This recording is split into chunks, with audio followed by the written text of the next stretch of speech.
शुक्लाम्बरधरं विष्णुं शशिवर्णं चतुर्भुजं प्रसन्नवदनं ध्यायेत् सर्वविघ्नोपशान्तये। यस्यद्विरदरक्ताद्या पारिषद्या परसतं विघ्नं निघ्नन्ति सततं विश्वक्सेनं तमाश्रये। व्यासं वसिष्ठनप्तारं शक्तो पौत्रमकल्मषम् पराशरात्मजं वन्दे सुखतातं तपोनिधिं। व्यासाय विष्णुरूपाय व्यासरूपाय विष्णवे नमो वै ब्रह्मनिधये वासिष्ठाय नमो नमः। अविकाराय शुद्धाय नित्याय परमात्मने सदैकरूपरूपाय विष्णवे सर्वजिष्णवे।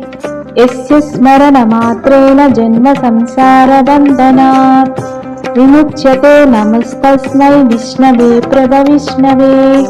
ॐ नमो विष्णवे प्रभविष्णवे।